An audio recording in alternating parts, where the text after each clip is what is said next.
కాసేపట్లో కాంగ్రెస్ క్రమశిక్షణ committee chairman Mallu Ravi CM Revanth రెడ్డిని కలవనున్నారు. కొండా సురేఖ చిన్నారెడ్డి వ్యవహారంపై క్రమశిక్షణ కమిటీ నివేదికను సిద్ధం చేసింది. ఇద్దరిపైన చర్యలు తీసుకోవాలని క్రమశిక్షణ కమిటీ సిఫార్సు చేసినట్లుగా తెలుస్తోంది. ఈ నేపథ్యంలో కఠిన చర్యలకు సిఫార్సు చేయడానికి గల కారణాలను సీఎంకు మల్లు రవి వివరించనున్నట్లుగా తెలుస్తోంది.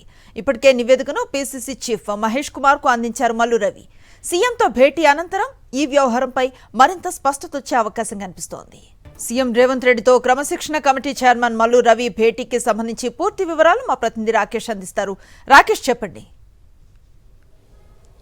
కొండా సురేఖ చిన్నారెడ్డి వ్యవహారం పైన క్రమశిక్షణ కమిటీ ఫోకస్ చేసింది. గత 2 రోజుల నుంచి కూడా అందరి అభిప్రాయం తీసుకున్న క్రమశిక్షణ కమిటీ నివేదికను సిద్ధం చేసింది. కాసేపటి క్రితమే నిజామాబాద్ పర్యటనకు వెళ్లిన పీసీసీ మహేష్ కుమార్ గౌడ్ను కలిసి నివేదికను అందించారు. ఇక మరి కాసేపట్లోనే సీఎం నివాసానికి వెళ్లి క్రమశిక్షణ కమిటీ చైర్మన్తో పాటు సభ్యులు కలవనున్నారు. నివేదికను సిద్ధం చేసిన సంబంధించిన వివరాలు, వాటికి సంబంధించిన తీవ్రతను కూడా సీఎంకు వివరించే అవకాశం కనిపిస్తూ ఉంది. దాదాపుగా అటు కొండా సుస్మిత అలాగే చిన్నారెడ్డి చేసిన వ్యాఖ్యలకు సంబంధించిన ఆడియో వీడియో ఫుటేజ్లను తెప్పించుకున్న క్రమశిక్షణ కమిటీ పలు దఫాలుగా వాటిని పరిశీలించింది. ఉద్దేశపూర్వకంగా వాళ్ళు మాట్లాడారా, ఎవరు ప్రోద్బలంతో మాట్లాడారని దానిపైన కూడా సమీక్ష చేసుకున్నారు. ఫైనల్గా రిపోర్ట్ అయితే సిద్ధం చేశారు. ఈ ఇద్దరు నేతలపైన అయితే కఠిన చర్యలకు సిఫార్సు చేసినట్టుగా తెలుస్తూ ఉంది. అయితే ఇటు పీసీసీ చేరిన నివేదికను ఏఐసీసీకి పీసీ చీఫ్ సిఫార్సు చేయబోతున్నాడు. ఈరోజు రాత్రిలోపు ఈ నివేదిక ఏఐసీసీకి వెళ్తుంది. ఏఐసీసీ పరిశీలించిన తర్వాత చర్యలు తీసుకోవాలా వద్దా అనే దానిపైన ఒక స్పష్టత వచ్చే అవకాశం అయితే కనిపిస్తుందని కూడా చెప్పుకోవచ్చు. ఇక సీఎంతో భేటీ సందర్భంగా కూడా క్రమశిక్షణ కమిటీ ఆ నివేదిక సిద్ధం చేయడానికి గల కారణాలు ఏంటి, ఎవరెవరి నుంచి అభిప్రాయాలు తీసుకున్నారు, అలాగే ఈ యొక్క ఇష్యూకి సంబంధించిన తీవ్రత ఎంత స్థాయిలో ఉందనే దానిపైన కూడా చర్చించే అవకాశం కనిపిస్తూ ఉంది. సీఎం నుంచి కనుక గ్రీన్ సిగ్నల్ వస్తే ఖచ్చితంగా వేటు తప్పదనే హెచ్చరికలు అయితే ప్రస్తుతం కనిపిస్తున్నాయని కూడా చెప్పుకోవచ్చు.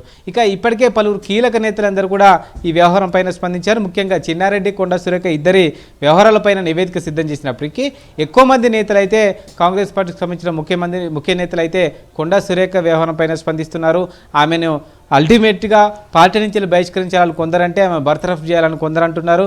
లేదంటే ఆమె బహిరంగంగా చెప్పాలనే డిమాండ్ను మరికొందరు నేతలు వినిపిస్తున్నారు. నిన్న ప్రెస్ మీట్ సందర్భంగా సీఎం రేవంత్ రెడ్డి ఈ అంశాన్ని ప్రస్తావించి ఏఐసీసీ తీసుకునే నిర్ణయానికి కట్టుబడి ఉండాలంటూ కూడా చెప్పిన నేపథ్యంలో ఆ తర్వాత పార్టీ నేతల మీటింగ్లో కూడా ఈ అంశంపైన ఎవరు మాట్లాడొద్దని హెచ్చరించారు. అయినప్పటికీ సైలెంట్గా ఈ పనంతా జరుగుతుందనేది స్పష్టంగా అర్థమవుతుంది. ఎందుకంటే క్రమశిక్షణ కమిటీ ఇంత వేగంగా నివేదికను సిద్ధం చేయడం, అటు పీసీసీ చీఫ్కి ఇవ్వడం, ఇప్పుడు సీఎంతో భేటీకి సంబంధించిన వ్యవహారం జరుగుతుండడంతో ఇదంతా కూడా ఖచ్చితంగా ఒక నిర్ణయానికి నాంది పలకబోతుంది, ఒక కఠిన నిర్ణయం జరగబోతుందనే సంకేతాలు అయితే స్పష్టంగా కనిపిస్తున్నాయి. అటు ఏఐసీసీ హెడ్ క్వార్టర్స్లో కూడా అవే సానుకూల పవనాలు కనిపిస్తూ ఉన్నాయి. ఇప్పటికే టీపీసీసీ నేతలు ఏఐసీసీకి ఇన్ఫార్మల్గా ఒక సమాచారాన్ని ఇచ్చినట్టుగా సమాచారం. ఈ నేపథ్యంలో కఠినమైన నిర్ణయానికి అయితే ఖచ్చితంగా తీసుకునే అవకాశం అయితే కనిపిస్తోంది. ఇక పలువురు కీలక నేతలు మళ్ళీ దీని మీద స్పందిస్తున్నారు. కాసేపటి క్రితమే వర్కింగ్ ప్రెసిడెంట్ జగ్గారెడ్డి కూడా ఈ అంశంపైన స్పందించారు. సుస్మితా పటేల్ తన స్థాయికి తగ్గట్టు మాట్లాడలేదు, మంత్రి కూతురు అయినప్పటికీ తన స్థాయి తెలుసుకొని మాట్లాడాల్సి ఉంది అంటూ కూడా అంశాన్ని ప్రస్తావించారు. సుస్మిత చేసిన వ్యాఖ్యలు తన కూతురు చేసిన తప్పే అంటూ కూడా జగ్గారెడ్డి ప్రస్తావించడం మరింత దీనికి ఆద్యం పోసిందని కూడా చెప్పుకోవచ్చు. ఎందుకంటే వర్కింగ్ ప్రెసిడెంట్ హోదాలో ఉన్న జగ్గారెడ్డి ఈ అంశాన్ని ప్రస్తావించడం ద్వారా మరొకసారి ఈ అంశం తెరపైకి వచ్చిందనేది స్పష్టంగా కనిపిస్తుంది.